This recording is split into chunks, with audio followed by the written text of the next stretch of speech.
देखो हम लोग प्रीवियस वीडियो में एक्सरसाइज 4.2 भी देख लिए है और हम लोग solve the problem given in the example 1 page number 71 में जो इसका एग्जाम्पल है वो भी सॉल्व कर लिए। अब देखना है हम लोग को question number 3। Find two number whose sum is 27 and product is 182।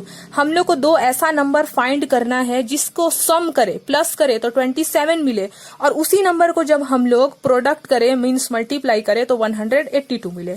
तो सबसे पहले वो नंबर हम लोग को फाइंड करना है, ठीक है। तो हम लोग लिख लेते हैं let the first number be x, क्योंकि दो नंबर बोला है ऐसा दो नंबर लो जिसको हम लोग मल्टीप्लाई करें और सम करें तो हम लोग को मल्टीप्लाई करने में 182 मिले और सम करने पे 27 मिले, ये बोला है हम लोग को।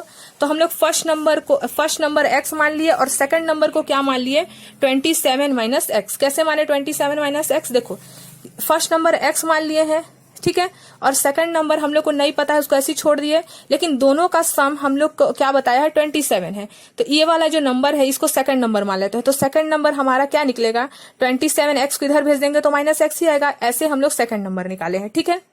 तो देखो सेकंड नंबर हम लोग को मिल गया। अब उसी क्वेश्चन में बोला था देयर प्रोडक्ट 182, फर्स्ट और सेकंड नंबर का प्रोडक्ट क्या होना चाहिए 182। तो फर्स्ट नंबर x है, सेकंड नंबर कैसे निकाले देख लिए 27 माइनस एक्स है, और क्वेश्चन में बोला है कि दोनों का प्रोडक्ट 182 होना चाहिए। तो first number multiply 27 minus x जो कि सेकंड नंबर है और इक्वल 182 क्यों हुआ, क्योंकि दोनों का सम 182 है, वो हमारे क्वेश्चन में बता चुका है। अब सिंपली मल्टीप्लाई करेंगे x को 27 से तो 27x plus minus minus x into x square. अब सिर्फ अरेंजमेंट करेंगे क्वाड्रेटिक इक्वेशन के फॉर्म में, इसको अंदर ले लिए -2 और अरेंजमेंट कर दिए, क्योंकि ग्रेटर जो हमारा डिग्री होगा वो पहले, फिर सिंगल, फिर c यानी कि नंबर वाला, फिर माइनस था इसलिए हम लोग बोथ साइड माइनस से मल्टीप्लाई किए।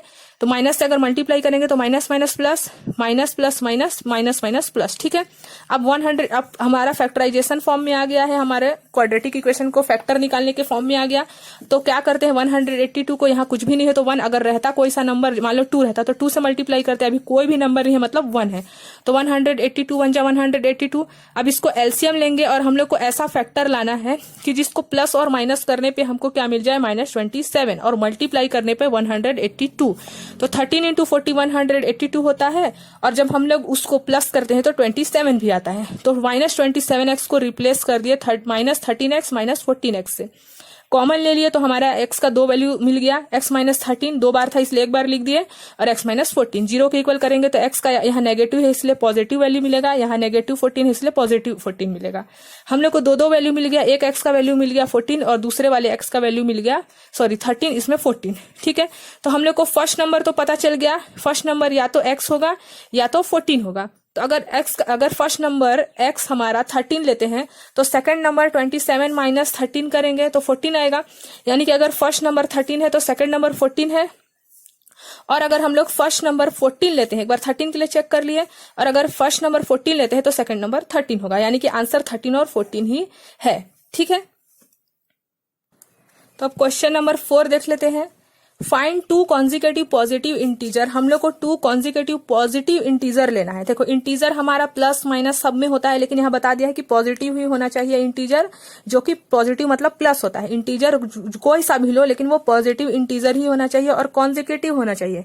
कॉन्जिकेटिव मतलब सक्सेसिव ऑर्डर, जैसे कि 1 के बाद 2 आता है, 2 के बाद 3 आता है, इस ऑर्डर में ही लेना है, ठीक है। मतलब 0 1 2 3 4 सक्सेसिव ऑर्डर में, मतलब कॉन्जिकेटिव, क्रम, हिंदी में क्रम बोलते हैं, ठीक है। सम ऑफ हुज स्क्वायर इज 365, और टू कॉन्जिकेटिव नंबर लो लेकिन उसका स्क्वायर क्या होना चाहिए, सम ऑफ, मतलब कि प्लस का उसको स्क्वायर करो और उसको प्लस भी करो, तो उसका स्क्वायर क्या आना चाहिए 365 आना चाहिए। तो सबसे पहले हम लोग कॉन्जिकेटिव नंबर मान लेते हैं, एक x है और एक x प्लस 1 है। तो देखो x प्लस 0, 0 के बाद क्या आता है x प्लस 1, तो x प्लस 0 का x, और कॉन्जिकेटिव है 0 के बाद 1 आता है, तो इसलिए सिंगल x ही रहने दिए, क्योंकि प्लस 0 करने का कोई वैल्यू फाइंड मतलब कोई मतलब नहीं होता है। और दूसरा वैल्यू x प्लस 1, अगर 3 बोलता कॉन्जिकेटिव तो x प्लस 2, 4 बोलता कॉन्जिकेटिव तो x प्लस 3, ऐसे बढ़ाते जाते, ठीक है। हम लोग को क्या बोला है, दोनों का स्क्वायर और सम, तो दोनों का स्क्वायर कर दिए और सम भी कर दिए, क्या है 365 है अकॉर्डिंग टू द क्वेश्चन। अब सिर्फ हम लोग मल्टीप्लाई करेंगे एक्स स्क्वायर प्लस, ये कौन सा फॉर्मूला है हमारा, a प्लस बी का होल स्क्वायर क्या होता है a square plus 2ab plus b square, तो उसी में हम लोग लिख दिए है a square plus b square मतलब 1 स्क्वायर प्लस 2ab मतलब 2 a का वैल्यू x और 1 लिखने का कोई जरूरत नहीं है, क्योंकि 2 1 जा तो 2 ही होगा, इसलिए 2x और 365। अब सिर्फ अरेंजमेंट करेंगे, यहाँ 1 है, यहाँ 1 है, क्योंकि जिसका भी पावर सेम होगा और वेरिएबल सेम होगा वही ऐड हो सकता है, इसलिए 1 + 1 2x² का x²। ठीक है, यहाँ 2x सिंगल वाला था इसलिए लिख दिया, यहाँ 1 का स्क्वायर 1 स्क्वायर, 365 को हम लोग LHS के साइड ट्रांसफर कर दिए तो माइनस में आ गया और यहाँ कुछ भी नहीं बचा, 0। अब ये हम लोग को दिख गया कौन से फॉर्म में, क्वाड्रेटिक इक्वेशन के फॉर्म में। 365 को प्लस से पहले हम लोग क्या किया, माइनस, तो इतना आ गया। अब ये क्वाड्रेटिक इक्वेशन के फॉर्म में है। ठीक है, अब हम लोग को कुछ नहीं करना है, हम लोग को और सिंप्लीफाई करना है, तो इसको 2 से हम लोग डिवाइड कर सकते हैं, क्योंकि ये भी 2 से डिवाइड होगा, ये भी, और यहाँ 4 है इसलिए ये भी 2 से, तो 2 से डिवाइड कर दिए सबको हम लोग, है ना। तो 2 से डिवाइड किए तो x², इसको भी 2 से डिवाइड किए तो सिंगल x, और इसको भी 2 से डिवाइड किया, 2 1 जा 2, 2 8 जा 16, 2 2 जा 4, तो 182। अब ये क्वाड्रेटिक इक्वेशन के फॉर्म में आ चुका है। अब हम लोग इसको क्या करेंगे, जैसे हम लोग फैक्टराइजेशन मेथड पढ़े हैं कि c जो रहता है उसको a से मल्टीप्लाई करते हैं और उसको ऐसा एलसीएम लेते हैं, फैक्टराइज करते हैं कि मिडिल टर्म मिले। मिडिल टर्म अभी कुछ भी नहीं है, मतलब 1 मिले। तो 14 × 13 180 होता है, और 14 में से 13 माइनस करते हैं तो हमको क्या मिलता है, 1 भी मिलता है। फिर कॉमन लिए, इसमें से हम लोग x और x का कॉमन इधर भी, और दोनों ब्रैकेट सेम आना चाहिए तभी हम लोग सही बनाए, नहीं तो गलत हो जाएगा। ठीक है, फैक्टराइजेशन का रूल ही है कि दोनों ब्रैकेट सेम ही आना चाहिए, नहीं तो आप लोग कुछ ना कुछ मिस्टेक किए हो। ठीक है, तो दोनों ब्रैकेट सेम है, उसको एक बार लिख दिया, और यहाँ x - 13 0 से कंपेयर करें तो ये +14 था तो -14, -13 था तो +14। अब 2 वैल्यू मिल गया, एक -14, लेकिन हम लोग को क्वेश्चन के शुरुआत में ही, स्टार्टिंग में ही बोल दिया था कि जो भी नंबर लोगे आप वो पॉजिटिव इंटीजर ही होना चाहिए। तो ये नेगेटिव हो गया, इसलिए ये तो कट ही हो जाएगा। तो अब हम लोग सिर्फ पॉजिटिव 13 को ही मानेंगे, क्योंकि हमारा क्वेश्चन में बोल चुका है कि पॉजिटिव इंटीजर होना चाहिए, नेगेटिव नहीं होना चाहिए। ठीक है, तो since the integer are positive x can only be 13, इसलिए हम लोग सिर्फ 13 को ले सकते हैं। यानी कि फर्स्ट कॉन्जिक्यूटिव नंबर हम लोग x माने थे तो 13, और सेकंड कॉन्जिक्यूटिव नंबर 13, क्योंकि 13 + 1 14 हो जाएगा। ठीक है, तो जो हमारा कॉन्जिक्यूटिव नंबर है वो 13 और 14 है, और अगर आप लोग 13 का स्क्वायर करोगे और 14 का स्क्वायर और दोनों का सम करोगे तो आप लोगों का आंसर भी 365 आएगा। चाहो तो आप लोग चेक करके देख सकते हो, ये आप लोगों को करना नहीं है, मैं सिर्फ आप लोगों को बता रही हूँ कि क्वेश्चन क्या बोला था और हम लोग आंसर क्या लाए हैं। ठीक है, अब देख लेते हैं हम लोग question number 5। The altitude of right angle is 7 centimetre. Right angle आप लोग सबको पता है 90 डिग्री होता है राइट एंगल। ठीक है, राइट एंगल ऐसे बनता है हमारा 90 डिग्री, जिसको हम लोग राइट एंगल बोलते हैं। यहाँ क्या बोला है, the altitude of right angle is 7 centimetre. इसको एल्टीट्यूड बोलते हैं, इसको एल्टीट्यूड बोलते हैं। ये हाइपोटेनस है और ये क्या है, सॉरी ये बेस है और ये क्या है, हाइपोटेनस है। तो हम लोग को यहाँ बोला है 7 centimetre less than it's base. जो हमारा एल्टीट्यूड है, एल्टीट्यूड वो बेस से 7 लेस है, तो यानी कि बेस कुछ ना कुछ होगा तभी तो वो उससे लेस है ना। तो इसलिए हम लोग सबसे पहले बेस को x माने, तभी हम लोग एल्टीट्यूड को क्या करेंगे, 7 लेस करेंगे। तो बेस को जब हम लोग x माने तो एल्टीट्यूड बोल चुका है क्वेश्चन में 7 सेंटीमीटर लेस इट्स बेस। तो बेस अगर x है और एल्टीट्यूड बोल चुका है क्वेश्चन में 7 सेंटीमीटर लेस है, इसलिए माइनस कर दिए। ठीक है, if the hypotenuse is 13, hypotenuse हमको बताया है 13 सेंटीमीटर है, तो हाइपोटेनस के प्लेस में हम लोग 13 रख दिए। इसको नाम दे सकते हैं ABC या फिर GF, कुछ भी आप लोग नाम दे सकते हो। ठीक है, बोल रहा है फाइंड द 2 एंगल। देखो हाइपोटेनस एक एंगल हमारे पास है, 2 एंगल फाइंड करना है। कभी भी ऐसे क्वेश्चन आएगा, ठीक है, कि अगर 2 वैल्यू फाइंड करना रहेगा तो हम लोग इसको पाइथागोरस थ्योरम से निकाल सकते हैं। पाइथागोरस थ्योरम क्या बोलता है कि हाइपोटेनस का square is equal to, hypotenuse का square is equal to perpendicular, या फिर एल्टीट्यूड भी बोलते हैं इसी को, परपेंडिकुलर प्लस बेस का स्क्वायर। ठीक है, ये होता है पाइथागोरस थ्योरम, हम लोग पढ़ चुके हैं। हाइपोटेनस हमेशा बेस और परपेंडिकुलर से ज्यादा ही होना चाहिए, ये रूल है। ठीक है, तो अब हम लोग क्वेश्चन में आ जाते हैं। क्वेश्चन में बोला था बेस x, बेस कुछ भी नहीं बताया था, बस इतना बताया था कि एल्टीट्यूड जो है वो बेस से 7 लेस है, इसीलिए हम लोग सबसे पहले बेस को x माने, तभी हम लोग उसको लेस कर सकते हैं एल्टीट्यूड को। ठीक है, अब हम लोग पाइथागोरस थ्योरम में आ गए, क्योंकि हम लोग को 2 साइड फाइंड करना है।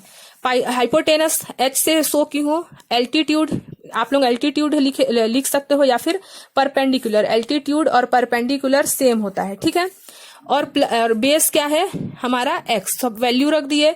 परपेंडिकुलर का स्क्वायर मतलब x - 7 का स्क्वायर, यानी कि ये कौन सा वैल्यू फॉर्मूला है, a - b का होल स्क्वायर। क्या होता है, a square - 2ab + b square, यानी कि x स्क्वायर -2 हो जाएगा, ए का वैल्यू कितना है x और b का वैल्यू 7, ठीक है।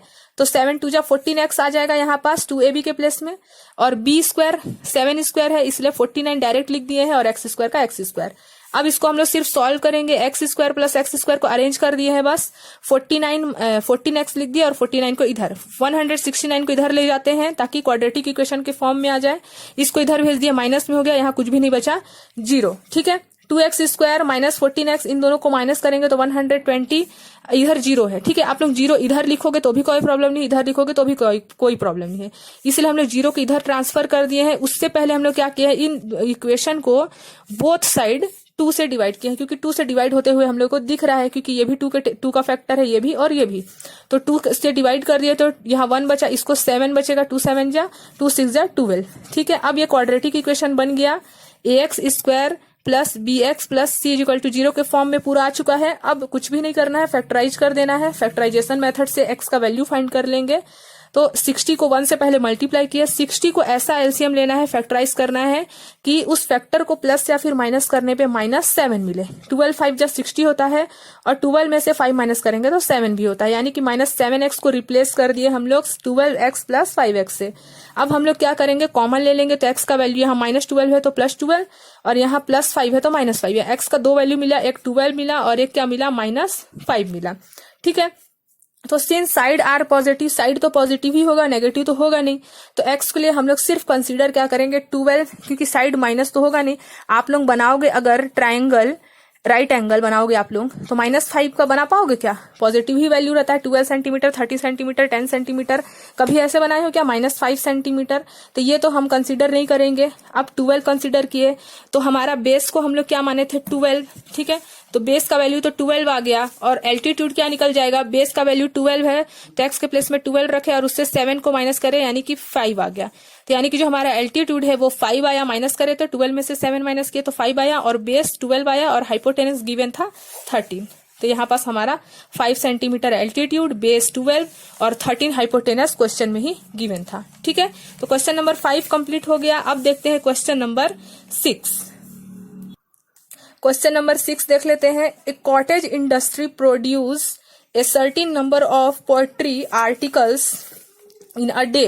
ये सेम वही क्वेश्चन है जो हम लोग एग्जाम्पल नंबर 2 में देख चुके हैं, जिसमें हम लोग नंबर ऑफ टॉयस निकाले थे, वही वाला क्वेश्चन है, ठीक है।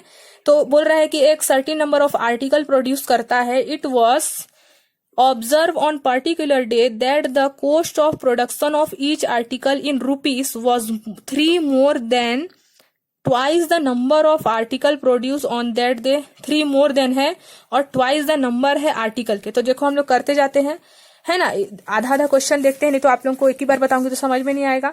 तो देखो सबसे पहले हम लोग सर्टेन नंबर को लिख लेते हैं कि जो आर्टिकल प्रोड्यूस कर रहा है वो x से मान लेते हैं, यही फाइंड करना है, क्योंकि the cost of production of each article, यहाँ क्या बोला है, ईच आर्टिकल में twice the number of article, number of article x है और उसी को ट्वाइस बोला है, तो 2x हो गया। ट्वाइस मतलब 2 गुना होता है हिंदी में, तो और ट्वाइस इंग्लिश में होता है ना, तो उसको हम लोग 2 गुना था आर्टिकल के, इसीलिए ट्वाइस 2 into x कर लिए, और 3 more than था, मोर था इसीलिए प्लस भी कर दिए। तो हमारा cost of production of each article मतलब कि कितना पैसा खर्च हुआ, उस कॉस्ट, उसका कॉस्ट कितना हुआ उस आर्टिकल में, एक एक आर्टिकल में, तो ₹2x + 3 according to the question जो बोला था हम लोग वही किए हैं और कुछ भी नहीं किए हैं, ठीक है। अब क्वेश्चन में ही बोला it is given that the total production, हम लोग को क्वेश्चन में ही बता दिया है कि जो टोटल प्रोडक्शन है वो कितना रुपीज है, 90 रुपीज है, ठीक है। तो वो भी हम लोग यहाँ लिख लिए हैं। तो टोटल प्रोडक्शन के लिए हम लोग सेम वही जैसे ट्वाइस वाला में किए थे, आर्टिकल का जो वैल्यू है उसको हम लोग कॉस्ट के साथ मल्टीप्लाई करेंगे, और जो प्रोडक्शन में हमारा टोटल मनी लगा है उसको इक्वल कर देंगे। अब सेम मल्टीप्लाई कर देंगे, तो 2x into x 2x square, 3 into x 3x = 90। अब 2x square plus 3x minus 90 को अंदर ले लिए, इधर 0। अब हम लोग इसको वही फैक्टराइजेशन मेथड आया, 19 2 जा क्या हो जाएगा 180। 180 का एलसीएम ऐसा लेना है कि प्लस और माइनस करने पे, या प्लस करो या फिर माइनस, तो क्या मिल जाए +3। तो 15 और 12 को मल्टीप्लाई करते हैं तो 180 आता है, और माइनस करते हैं तो 3x आता है, यानी कि 3x को रिप्लेस किए, मिडिल टर्म स्प्लिट किए तो 15x और 12x आया, ठीक है। अब कॉमन लिए तो देखो दोनों ब्रैकेट सेम है, उसको एक बार लिख दिया, और x - 6 को एक ब्रैकेट में। तो x का वैल्यू 0 से कंपेयर करेंगे तो -6 है तो +6, और यहाँ x का वैल्यू निकालने के लिए यहाँ 2x है, इसीलिए पहले हम लोग क्या करेंगे, इसके लिए 2x यहीं छोड़ देंगे, +15 को इधर भेजेंगे -15, x यहीं -15 में 2 ट्रांसफर किए तो 2, इसीलिए -15/2 आया। ठीक है, तो 2x का वैल्यू मिल गया, एक 6 मिल गया और एक -15/2। तो -15/2 तो हम लोग आर्टिकल प्रोड्यूस कर ही नहीं सकते, माइनस में थोड़ी प्रोड्यूस कर सकते हैं, तो पॉजिटिव नंबर कंसीडर होगा यहाँ पास भी। ठीक है, तो अब हम लोग निकाल लिए कि हैंस द आर्टिकल, यानी कि वो एक दिन में कितना आर्टिकल प्रोड्यूस करता है, 6 आर्टिकल वो एक दिन में बना लेता है। और उसका कॉस्ट कितना है वो भी फाइंड करने बोला था, तो कॉस्ट तो हम लोग पहले ही मान लिए थे 2x + 3 क्वेश्चन के हिसाब से, है ना। तो ट्वाइस था हमारा आर्टिकल और मोर देन 3 था, तो x का वैल्यू 6 निकाले, x के प्लेस में 6 रख दिया, 6 2 जा 12 + 3 15 रुपीज लगता है उसको एक आर्टिकल में कॉस्ट, और वो एक दिन में 6 आर्टिकल प्रोड्यूस करता है। ठीक है, तो हमारा क्वेश्चन नंबर 6 भी कंप्लीट हो गया। ठीक है, तो एक्सरसाइज 4.2 का 3 वीडियो आया है, जिसमें से फर्स्ट वीडियो में हम लोग क्वेश्चन नंबर 1 पूरा क्वेश्चन नंबर 5 तक कंप्लीट किए हैं। फिर एक क्वेश्चन नंबर 2 देखे हैं, जिसमें एग्जाम्पल नंबर 1 है पेज नंबर 71 में, और ये थर्ड वीडियो है जिसमें हम लोग 3, 4, 5, 6 पूरा कंप्लीट किए हैं। ठीक है, और कंप्लीट स्क्वायर मेथड क्या है मैं इसको पहले ही अपने चैनल में डाल चुकी हूँ, तो अगर नहीं देखे हो तो कंप्लीट स्क्वायर मेथड क्या है वो देख लेना, क्योंकि अगर आप लोग उस वीडियो को देख लोगे तो आप लोगों को ये वाला जो आप लोगों का चैप्टर है, एक्सरसाइज है 4.3 कंप्लीट स्क्वायर मेथड समझ में आ जाएगा। तो अब नेक्स्ट वीडियो में हम लोग देखेंगे complete square method, quadratic equation को हम लोग कंप्लीट स्क्वायर मेथड से कैसे फाइंड करते हैं, उसका रूट x का वैल्यू। ठीक है, बहुत इंपॉर्टेंट है कंप्लीट स्क्वायर मेथड, हर बार पूछा जाता है। ठीक है, तो हम लोग अब नेक्स्ट वीडियो में देखेंगे कंप्लीट स्क्वायर मेथड।